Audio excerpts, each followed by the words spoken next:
Hassan was saying the U.S. could pressure Israel into letting go of their borders. That was really stupid. That makes no sense. Israel is not 100% self-sufficient, but their military is pretty strong. Their economy is reasonably strong. There's a lot of biotech there. I think the most that we could kind of pressure for as the United States as take this opportunity to say, hey. The problem is, this is going to sound mean, or this will be my more radical takes, I guess, is Hey, how's it going? Can you hear me, see me? Yeah, how's it going? What's up? Do you want to introduce yourself? Hi, I'm Socratease TV, stream on Twitch. Not now, at the moment, obviously. I'm a scientist by day, interested in philosophy, politics. Started streaming a few years ago, around the same time as Prime Kai. Got wick into streaming. So yeah. All right, well, cool. And then, yeah, what are we chatting about? Yeah, so I had a few disagreements with some of your takes on the Israel-Palestine conflict. I think the latest that I can think of was I was watching one of your streams, and you talked about referring to Israel as an apartheid state as cringe, and that it's just a dog whistle for one state, which I see where you're coming from, that you're saying like it's if it's an apartheid state, then we should make it a non-apartheid state, but I don't think it has to be that. It could be two non-apartheid states as a result. And yeah, I don't disagree with that, but I think that the issue is that like you don't ever solve the apartheid stuff without solving the state stuff. That's why I think it's a worthless argument, or it doesn't even make sense to bring it up. Like there's no solving the apartheidness of it without solving the borders of it. And if they got like, say for instance, there was a two-state solution, we probably wouldn't really be talking about apartheid anymore because it'd be two separate nations, right? Yeah, I guess if it's it can be fully autonomous. I can imagine there could be two states, and still Israel could have like a massive level of, not letting the Palestinian state have security forces, not letting them have kind of full autonomy. But even just going back to, I think there's a reason that people talk about Israel being an apartheid state, is that there's something morally wrong with how it's proceeding. And for whatever you consider like the moral loading of apartheid, I think it's pretty accurate to call Israel that, or at least the people who can make that call, like Archbishop Desmond Tutu, people in South Africa, B'Tselem in Israel, Ehud Barak, former PM of Israel. For those people, I guess like the question is like, do you think the apartheidness ever changes without like a change in status between the two territories? Like, do you think that the apartheid is going to end while it's still under military occupation? I think it's pretty unlikely. It could go like up or down, right? Well, let's seriously though. Yeah. Like when we say pretty unlikely, give me a percentage, because in my mind it's like 1% or less. It'll be. I would say 5. So okay, 1 out of 20 chance that Israel grants full rights and full autonomy to everybody within the Palestinian territories without a formal agreement being set out for what the borders would look like. Well, it's things like the checkpoints, like being able to build without permits. I think there's a lot that could theoretically change. The likelihood is low. I would agree. Okay. Yeah. What about what else do you want to talk about that? I guess. I guess in my mind, I see that like obviously there are double standards between how the people are treated, but I feel like that's a function more of the military occupation than like Israel genuinely wanting to oppress like a certain race of people. That's what or a certain nationality of people, and that if the borders got situated like in a two-state solution or something, I feel like even if there was like apartheid conditions afterwards, it would be way easier to attack Israel on that foundation and then force some kind of like dramatic change. But right now, it's like literally military borders. It's hard to make any arguments about what the situation should look like, I think. Yeah, so there's this question kind of, this is what often comes up as the heart of the conflict of, is Israel trying to drive Palestinians off the land, or are they just defending themselves? And it seems like people come kind of really hardline one direction or another. I don't know how much you've looked at like the early history, kind of Nakba era. I know that you've been like quickly getting up to date with the whole history. I'd say I'm decently familiar. What part of it do you want to talk about? Yeah, I mean, this question of does Israel want to basically subjugate and drive away Palestinians? I think it seems clear that at least there's some factor within whatever you want to call it, the kind of early founding of Israel, Zionism, the continued kind of state actions of Israel, that there's at least some element of that. There's some recognition that there are people living on the land, that they would need to leave in some way, and then the way that a lot of Palestinians were driven off was through a lot of violence. And so I think it's reasonable to have that kind of suspicion, at least, that there's still an element of that in play. Sure. I mean, I would say having a suspicion of it, I think, is 1,000,000,000% reasonable, just by looking at the foundation of how Israel started. Obviously, the 47 to 49, the civil war, the actual war, the Nakba, the driving off of all the Arabs, I think is super fair to have that suspicion, for sure. I don't know so that's... go ahead.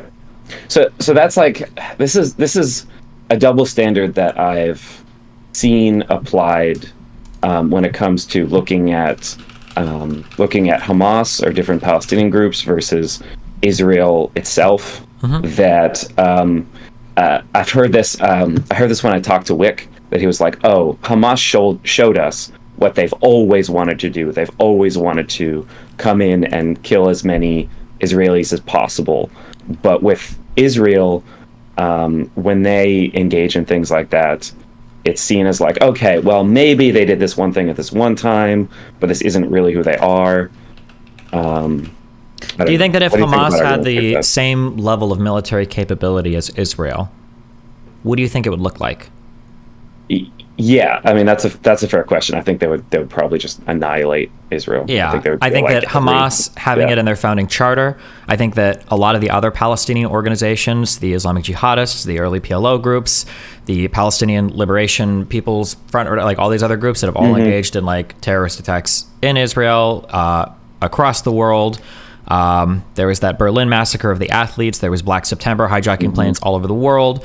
I understand that the IDF has committed massacres and slaughtering civilians, sometimes without good provocation, I would say. Obviously, Israel sometimes argues in this, like, the requirement for dramatic reprisals or whatever. But despite the crimes of the IDF, which I would say are pretty undeniable, despite the crimes, there still does seem to be a difference on the two sides. My general feeling, it was Munich, not Berlin, whatever, same shit. My feeling when I walk away from all of it is it's kind of that, it's a Mimi quote, and I hate Mimi quotes, but it really does feel true that if the Palestinians put down their guns, there would be some kind of peace, some kind of two-state solution. If Israel put down their guns, the whole country would be annihilated. And I feel like when I look at the online rhetoric, the only solution that people seem to be happy with is a one state. Nobody on the left, nobody with a Palestinian flag is pushing two state. Everybody's pushing one state. And then when I look at the history of the Palestinians, especially with Arafat, when it comes to negotiating peace, it seemed like the two state solution was also not very good. When you couple that with the Lebanon war in 82, when you couple that with Israel, retreating from some territories, it feels like the general vibe or mood with a lot of the Palestinians is fuck it, fuck peace, fuck two-state. We need you to just fight until we get our whole country back. And that's never happening. The one-state thing it's never going to happen. Israel won't let it happen, at least. I mean, it could happen if Israel's destroyed or enough people die, I guess. But we're talking on a scale of like probably hundreds of thousands for this to be considered. Yeah. So just going through those one by one. Yeah. I mean, sorry. If I say something you disagree, just cut me off immediately. Sure. Okay. Yeah. I'm not personally on Twitter, so I don't know kind of what the rhetoric is like from lefties on Twitter. But I think that there's a pretty sizable number of lefty people historically, and I hope currently, who are looking at two-state solutions. It's my understanding. It would be really stupid to say only like one state is. Sure, yeah. That's a Mimi answer, yeah. My understanding, and I could be wrong on this, so we could go dig through it real quick if you have it or if you don't believe me. I think there was polling done prior to October 7th that it looked like something like, I want to say like 33% of Palestinians or whatever would be okay with a two-state solution, and then it was like another 30% would be okay with it, but they still wanted to continue violent resistance until they got the one-state solution. So I'm pretty sure even when you poll the Palestinian people, a majority of the Palestinians also want a one-state solution, and then a lot of those people also seem to be supporting violent means to do so. Yeah. Okay, that's interesting. Yeah, I know historically, I haven't looked at like more recent polling data, but I know historically two-state has been the favored solution for Palestinians. But if that's changed, it's probably unfortunate because that's the less realistic one. Yeah, that's a lot less likely to happen. That's something I can come on and just say, yeah, I was listening to when you're talking to Ethan and Hassan talking, and Hassan was saying the U.S. could pressure Israel into letting go of their borders. That was really f***ing stupid. That makes no sense. Israel is not 100% self-sufficient, but their military is pretty strong. Their economy is reasonably strong. There's a lot of biotech there. I think the most that we could kind of pressure for as the United States as take this opportunity to say, hey, we're not going to send these like big military packages or continue military funding until you put something in writing or law or whatever that you stop the settlements. What do you think about that? I know that's kind of contentious, like at this moment, to make a stand like that. How do you feel about that kind of thing?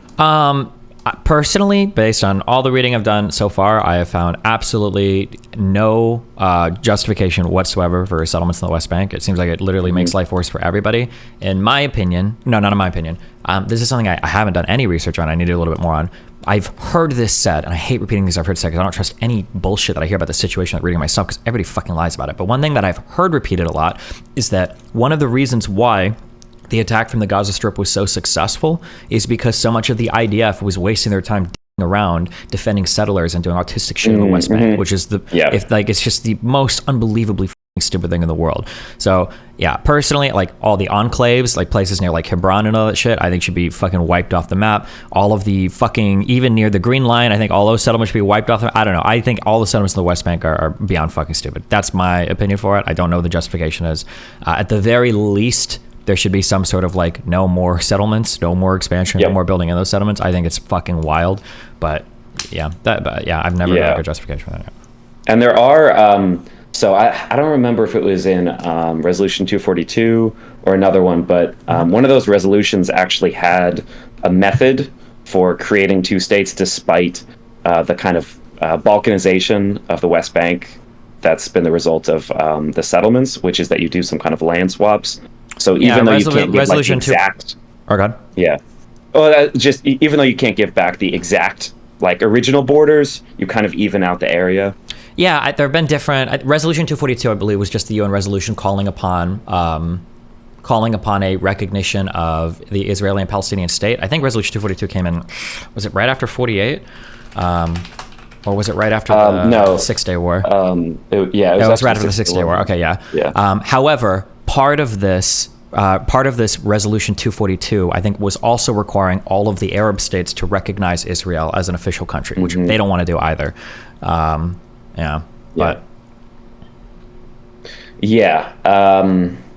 mean, it's a messy situation. Okay, I'm trying to think if there are other.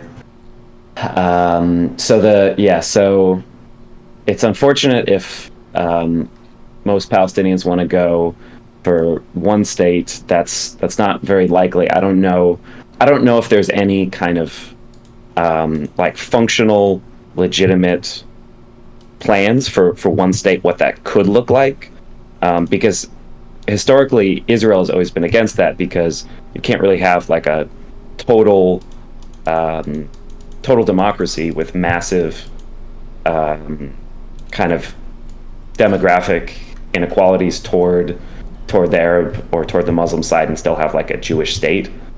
So that's I think you're correct in saying that for Israelis, having a one state that includes Palestinians, and especially like full Palestinian right of return, would be the end of what they conceive of Israel. And I don't think that Israel should be forced to do that. As a lefty, I'm saying I don't think that. But have you looked into what other kind of conceptions of one state could be, like what any like non-dumb? I've never seen any good, because the thing about one state is one state almost certainly implies an infinite right of return. And because of the bizarre fucking way that Palestinian refugees are treated, that's like 5 million plus people that would be flooding back into Israel.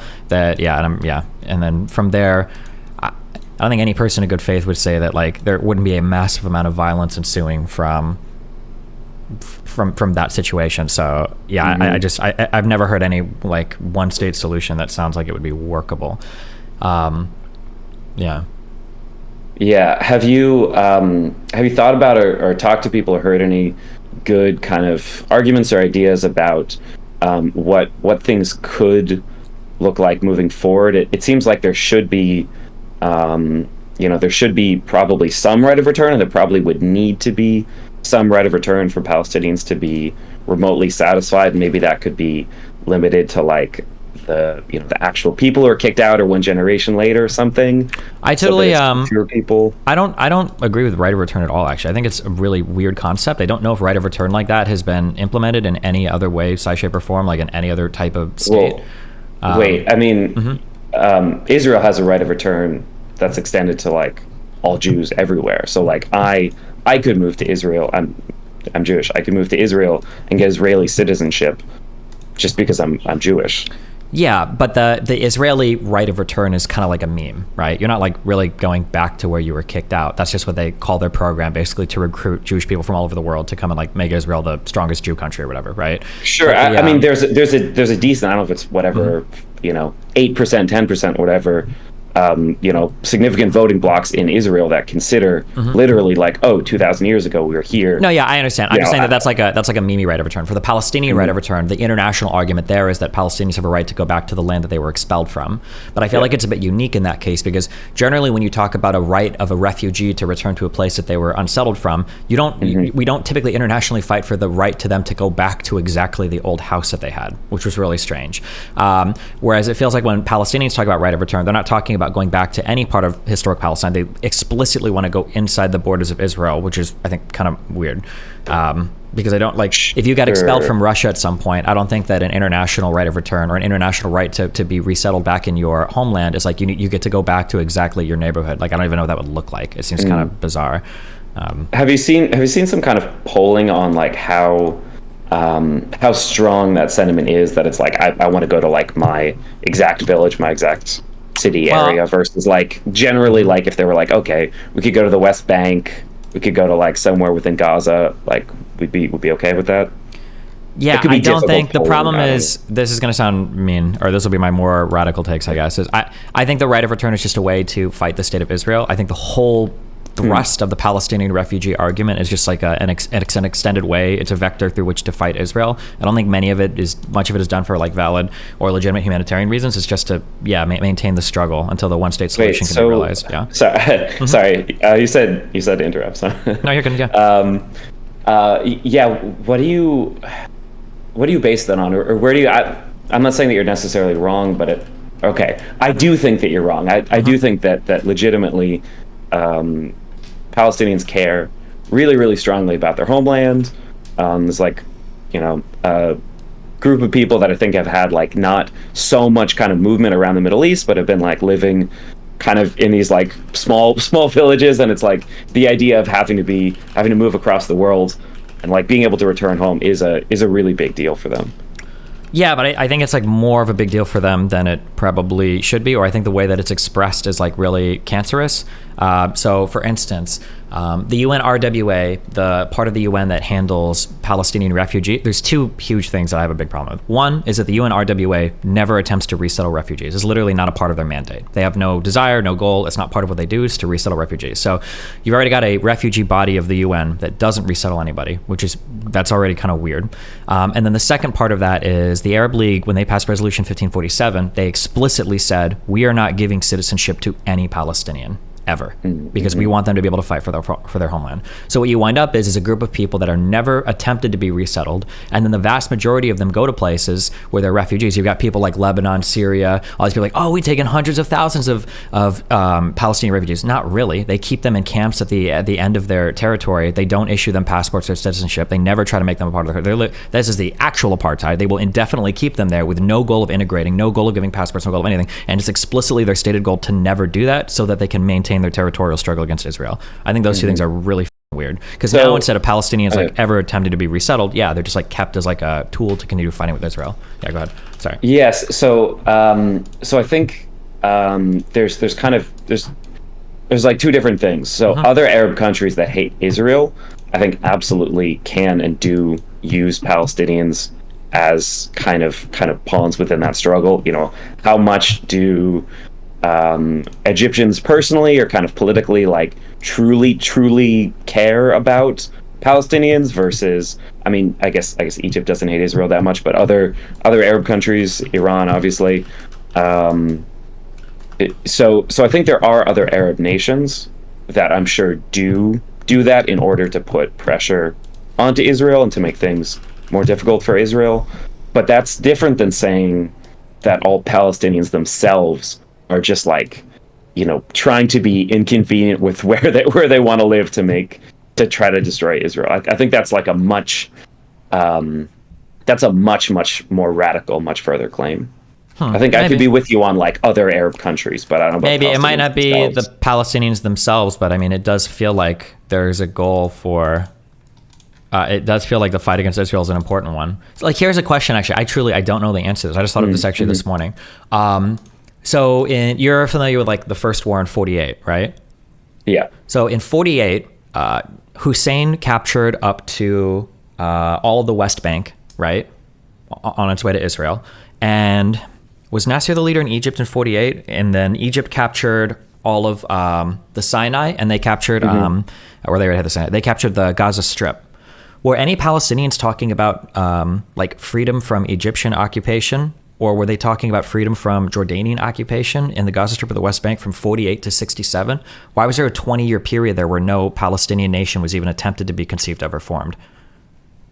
That's a good question. I would have to look into it. If I were to speculate, I would say that Palestinians living there probably didn't consider Jordanians or Egyptians as like foreign, as the people who are moving there explicitly to form like a new Jewish state. Sure. Which again, like, I would be really careful with that argument, though. I agree with you there, but I think that furthers the argument that like the Palestinian people there didn't really consider themselves like a nation of Palestinians. They were all just kind of like part of the smattering of Arabs that existed in the East, in the Near East, the Middle East at the time, right? It's also, you've got to be a little bit careful about some of these in some areas. So this was like after, this is like during and after World War II, there were more parts of the world that were starting to consider or want to be countries versus just kind of like parts of kingdoms or different areas. So I agree. I think some of that may have shifted like sentiment, or they were seeing other people be like, oh, hey, we want to be a country. We want to be a country. I think it happened with too. Syria. It happened with Iraq. It happened because these guys all had their little fights and made their countries basically after the British and everything. Yeah, I don't disagree. Yeah. I only say that because a lot of people say that like, oh, well, the Palestinian people conceived of themselves as a nation for hundreds and hundreds of years, but it's just strange to me that for 20 years, Egypt occupied the Gaza Strip, Jordan occupied the West Bank. I don't recall hearing anybody fight for, But I mean, that was also kind of occupation in service of driving out somebody who was trying to form a new nation there. I agree, but again, that's my argument. That it feels like they're more concerned with driving Israel out than anything having to do with the Palestinians. I mean, so there's, I'll be upfront that there's definitely like two forces at work. I think they're absolutely, I'll say three forces. There's some level of anti-Semitism in the Middle East, absolutely. Lefties who say that's not in play at all, or just, that's absolutely in play. Sure. The other thing is that this is like people moving from other parts of the world who are non-Arabs, who are moving and who are like forming this new nation. and then the third really important portion of that is the Nakba itself. So it's those Israelis, or kind of like people coming together to form Israel, who are already even buying up land. I'm not sure how much of like a provocation that was already seen before even like the attacking villages and like marching people, into the deserts and stuff. I would have to review the kind of like micro history. Yeah, no, I mean the purchase of land was a huge deal. What was the Surstock? I think was like the largest purchase or whatever. Where they got most of it. But like when they were buying the land, after they bought the land, they were evicting like Arab tenant farmers essentially off the land afterwards. Like, yeah, I think that was a really big deal for why people felt super ass mad early on. And probably fair to feel super ass mad about it. Yeah. In all of the reading I've done of this, sometimes to the frustration of my child, I actually don't even factor in like the anti-Semitic stuff that much. I'm sure there is like part of it. I think it's like, especially today, I think there's probably more of like the anti-Semitic or the whatever stuff. But early on, I just kind of view it all as like a geopolitical conflict. I don't know how much the anti-Semitism played into it. I think, like you said, even though there was violence against Jews across the Ottoman Empire, the Palestinian Arabs and the Jewish Arabs seemed to chill more with each other before. Like you said, it was the outsiders. It was the European Jews coming in that I think was really triggering the fuck out of them. Yeah. It was like Holocaust survivors, people from Russia, people who were fleeing pogroms. So it's like people, maybe with like a good reason to leave and, search for new land, but they were seen as like total outsiders because they weren't even from the Middle East. Yeah. I don't know how much kind of religion versus, I would imagine just geography was like probably an even bigger factor. I was going to ask about, so in terms of like the reading that you've been doing, I don't know if you've looked at any of Norman Finkelstein's books. I'm not saying you have to read like a whole book on stream, but there are like specific chapters. I read a lot of Image and Reality of the Palestinian conflict. I could send you like a ebook and like a chapter. If you just looked at like, probably like 20 pages or something, you could look at for whatever you think of Norman Finkelstein. He's like a legitimate academic and historian, and like when he makes arguments, they're sourced and they're cited, and so you can say, okay, well, I disagree with him because of this, but he's not just like randomly saying shit. Yeah, if you've got like specific arguments you want to throw me, that's fine. I've dug through a few footnotes and sourcings from Finkelstein's stuff. Just in the little bit that I've seen, I would consider him a dog shit historian. But that could just be my particular opinion. I've also seen a lot of other opinions he has on things. Unless there's where he talks about it more, like I think that his opinions on the 6-Day War are entirely ahistorical and ridiculous. And then his juxtaposition of that with like his justifying Russia's invasion of Ukraine, I think is like insane. Oh God, did he do that? Yeah, he did. His like saying he had no sympathy for the Charlie Hebdo people that got assassinated by Muslim gunmen for the Muhammad comics, I thought was fucking insane. But it might be that there's like really good Finkelstein work that I just haven't read yet. But the little bit, because I know I argued with that guy called Mouthy Infidel, and he was sourcing me some Finkelstein stuff and I felt like the way that he was utilizing footnotes was not very honest. But but I don't know if there's a particular passage or something you want to bring up, or if there's a particular point that you think he raises that's good. I mean, we can talk about it if you want. I don't have that offhand, but I can find it. Yeah, sure. Because he talks about like some of those kind of early Zionist leaders thinking about like what were things going to look like as they formed the country, and some of them were recognizing they would have to like get Palestinians, some number of Palestinians off of that land somehow. Yeah, maybe. I have a really hard time. Obviously, they weren't saying, "Oh, therefore we have to genocide them." But like, well, I mean, because there's one of the most popular things that comes up was this quote. I think Ilan Pappé, was the first historian to bring up this quote. It's this Ben Gurion quote from a diary, and there's like some autistic shit because like some of it is like scribbled out, and I think that the way this quote was initially presented made it look like Ben Gurion was talking about like explicitly having to ethnically cleanse or desiring an ethnic cleansing and an expansion of territory, blah blah blah. But the issue that I have is that it's like one quote, and I feel like when you look at a lot of the other quotes that he's made, or if you look at like the Declaration of Israeli Independence, like they do explicitly say in there, we want to build a nation with Arabs, we want to work with Arabs. The partition plan in 47, when that was initially given, the land that they agreed to would have been 55% Jews and 45% Arabs. It's a huge Arab population. So I don't know if I buy that quote as much. Maybe that's something I need to dive into more. The only problem is that obviously after 48, like there's so much conflict back and forth that depending on which conflict you pick and choose, like everybody can say, oh look, like Israel's just trying to grab land, and Israel can say, well, we're being attacked all the time, it's not fair, and it's like this weird back and forth thing to try to figure out, like, well, who's actually got the moral authority here, which is really difficult. Yeah, it's a really, I think, when you look back across the history of the conflict and what different sides were interested or willing to take as concessions from different times, it shifts really, really rapidly. I don't know if you ever played like dodgeball as a kid, and you would like lead a little bit, and because it's kickball, it's like baseball but with like a big bouncy ball, and they throw it at you and they miss and it goes in the middle of nowhere, and you just keep running.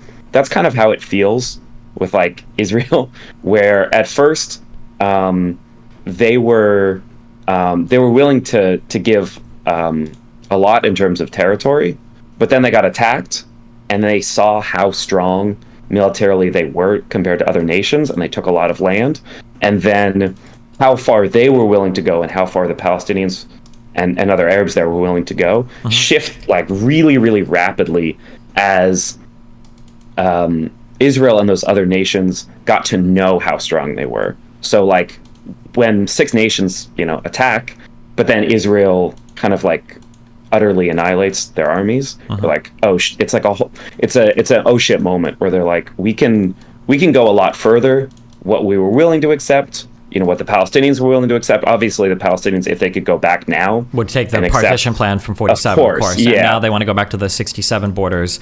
And then now, we're talking about going back to Camp David. But like, I think that's probably part of the frustration of Israel is every time a deal is on the table, there's a no from the other side because they're hoping that they can still eliminate the entire country. And then when they fail, it's like, okay, well, fuck, can we go back 20 years? And it's like, let's say that let's say, for instance, Israel rejected the 47 partition plan. The Palestinians accepted it. Let's say that Israel, starts a war. What is that going to look like if Israel loses? Do you think that they're going to just section them off in some area, or do you think they're going to literally push them completely out of the continent? Or if Israel would have lost the 6-day war, what happens? Or if Israel would have lost the Yom Kippur War in 73, what happens? Right? Like in all of these conflicts, it's probably not going to end where they're like, oh, cool, we've got just the captured territories back. It's chill. It feels like, I don't even say it feels like, the explicit stated goal of people like Nasser were literally like the complete and utter destruction of Israel. It will be a general war. It will be a total war against all the Israelis. So, Yeah, I think, it's a question we can't totally answer now because we don't know. Maybe they'd be like, okay, now we've captured a bunch of territory back. Now let's negotiate. Now when we can get some kind of like concessions. I don't know what would have happened in those situations, but it's like at every point, to some degree, what people are doing was reasonable. Early on, Israel accepted 55-45, and the Palestinians were like, well, we don't want to give away most of our land. That's insane. These new guys just got here, they're taking stuff over, we're not going to give everything away.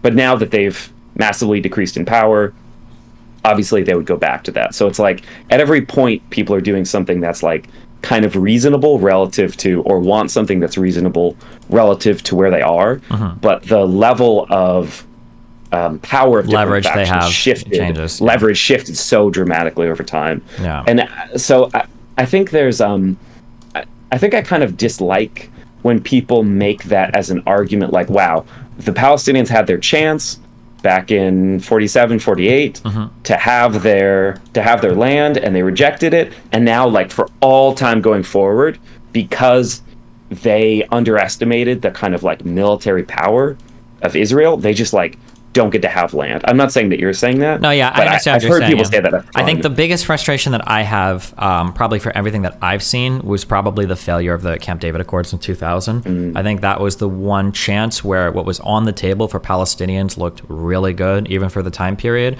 And reportedly, Arafat just walked away from it because he thought that if they did, conquest, that they could basically win, more territory back from Israel. And I feel like that was probably one of the saddest moments. I think it was the Tabla discussions that they talked about where, what were they called? Or it might have been Taba discussions or Taba, but basically, this was like the closest they'd ever, the Taba summit. This was the closest they'd ever gotten to like penning out an actual territorial agreement, and it just didn't happen. And since then, everything has only gotten worse. But so one thing, I was looking to see if I had it offhand. I could try to find this for you as well. I would be careful when it comes to looking at those peace talks and saying like, oh, it fell through for this reason or that, because I remember having looked into these, and that was like the initial kind of reporting that I saw, that was like Arafat walked away. When I looked, it was that they had like underestimated how critical figuring out what was going to happen with Jerusalem was, because for both sides it's like a really critical kind of holy site. Jerusalem is kind definitely of underestimated how big a deal that was. Yeah, Jerusalem is a really big deal for both sides for sure. But like the land negotiations, the land swaps, like at some point, I think that they were talking upwards of like 95% of the territory of like Palestine would have been granted. Like it was higher than what Arafat had even originally wanted. I tried to do more digging into that to see like where the flop came from. I've read that the Jerusalem talks were a bad one, but I've also seen quite a bit of evidence at this point that Arafat was just wanting to fight afterwards anyway, that he was going to use those the Camp David summit failure. He wanted to take that forward and to try to fight with Israel, because it was off of Camp David. Remember that the second Intifada happened, which was the incredibly violent one, and the statements from so many different people, even Arafat's wife at the time was saying that Arafat said, listen, you need to stay in France or Germany or wherever you are, because shit's about to go down. And that there were purportedly PLO leaders that were saying they were getting messages to be ready to protest and blah blah blah blah blah. So I've seen a lot of statements. I feel like the most favorable thing I've read is that everybody dropped the ball. That's like the most favorable thing I've read. But I feel like in that negotiated position, if anybody's dropping the ball here, it should be like the U.S. and Israel being greedy or horrible. It can't be on Palestinians to drop the ball here. Like it was like such a good deal compared to anything I would have even imagined them getting at the time. Yeah, but it's rough. It's it seems like there's like different focal points that kind of come down to that are easy, like ways that I've seen people kind of excuse how things are from the perspective of like the Palestinians being fucked. That it's like, okay, if it's the case that like Israelis didn't do anything that wrong in 47-48, then Palestinians attacking them is totally unjustified. If Palestinians kind of passed up really good deals, that's kind of justified whatever's happening to them now. So those are the kind of things that like that I think are really important to dig into, to try to understand, and then also step back and think about like, okay, well, if even if Palestinians throughout the last 70 years have not accepted reasonably good deals, and I think I would need to look back into, I think there were some issues, I don't remember with the Camp David Accords or if it was one of these other negotiations. I don't remember how much like right of return was involved within that. In my opinion, I know that was another kind of sticking point that they underestimated. Yeah, I think the crazy one was the at the end of the Taba summit for Camp David. I think they had the thing that was on the table was, I think it was a right of return for up to 100,000 Palestinians back to Israel proper, and then Israel was going to coordinate with international nations, and they were going to contribute to a $30 billion international fund for the resettlement of other Palestinians, which seemed like the most unbelievably amazing deal that they could have ever gotten in regards to that. But again, it all fell through. Nocturian, thanks for the 10 gifted subs. And the thing to look at that I think, I'm not sure if you'll agree with me, but it seems like as peace talks have fallen through, and as Israel has kind of tightened its security and hold, and the settlements have been ongoing, that the violence has increased. So like first Intifada was like not so violent, and I think had like some amount of nonviolent resistance involved, and then the second Intifada was like really violent. And then there was like the March of Return, which was like a totally non-violent. Well, I wouldn't say totally violent. Go ahead. So here's like a thing that I'm not as sure about for the first and second Intifada is, I think Israel had a theory that Israel had this theory that the only way they could basically prove themselves is by being incredibly violent. The only way the Arab states would negotiate with them or be serious is for them to be very violent. And I think the issue you run into then is was the first Intifada in 79. First Intifada, I think, was I'm sorry, it was 87 to 93, not 79. that as Israel has kind of like peeled back on their aggression and started signing peace treaties with other states, that it feels like Palestinians don't see the show of force as much anymore. So they're like, well, maybe we should just keep fighting and fighting and fighting until we can get the one state. That's the feeling that I keep getting from all of this, is that the air in the Palestinians' mind, like the atmosphere, is basically just, I think we need to fight for everything, and like no negotiation is acceptable. That's what it feels like they think. Yeah. Yeah, there's there's a possibility that that a lot of Palestinians have seen just like so much violence, have seen so little hope of things getting better, that they've become more radicalized. I think this is something that let me think of how to say this. I think people underestimate how much being in really horrible conditions and feeling like there's no way to change things. So for people in Gaza who have been living, I think it's been like 18 years that people haven't been able to live, and like half the population I think is like 16 or under. Is that accurate? I don't know if I think it's 18 or under, but yeah, it's dramatic. Yeah. Yeah. And so it's like, but I think I reject this characterization. I understand it's tempting to give it, but like I think that at this point the Palestinians need to show peace before anything is going to move forward. I don't think that the conditions necessitate 15 years of rockets coming from the Gaza Strip. I don't think I accept that argument at the moment. Yeah, I think because at this rate they're rocketing themselves into the ground, figuratively and literally. Sure. Like so it might not be it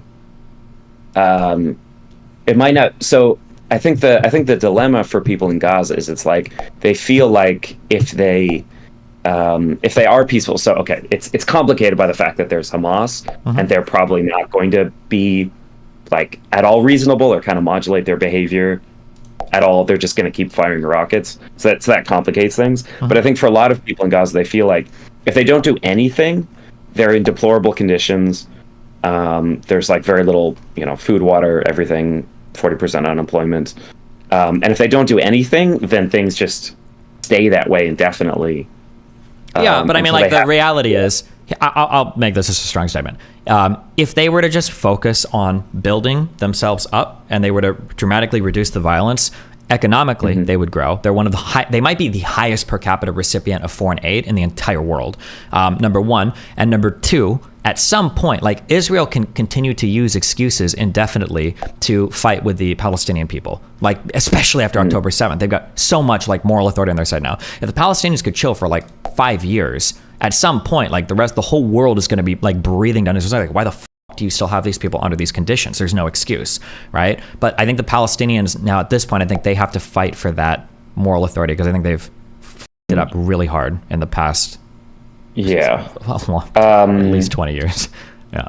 I mean, because that's the only thing. Like, that's the only thing going forward that's going to change it. It's not going to be Israel moving first. It absolutely won't be. I wouldn't expect it to be. I don't know if any reasonable person would expect it to be.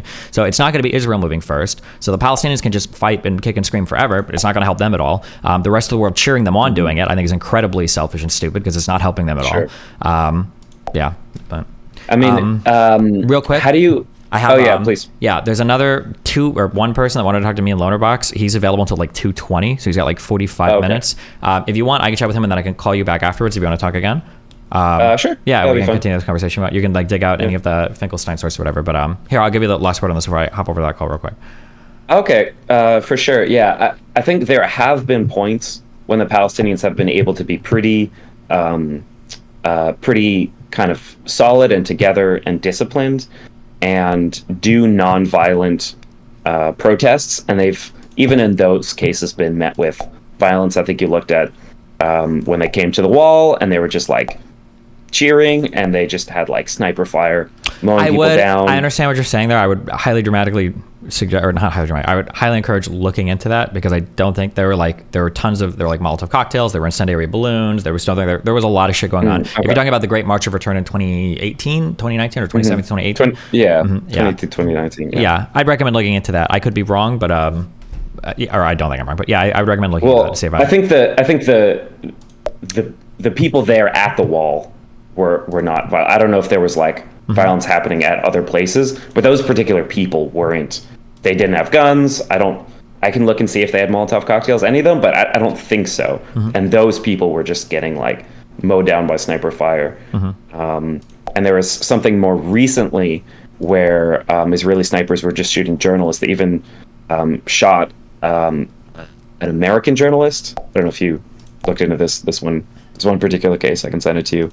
And then they were like shooting around her so no one could get her and bring her to safety. And she died like on the way to the hospital. I've heard this reference before. Actually, if you could send me that though, I'd be interested in reading that. I think it'd be. Yeah, let me find that. Okay. Yeah, have a good time with the next talk. All right. Talk to you in a bit.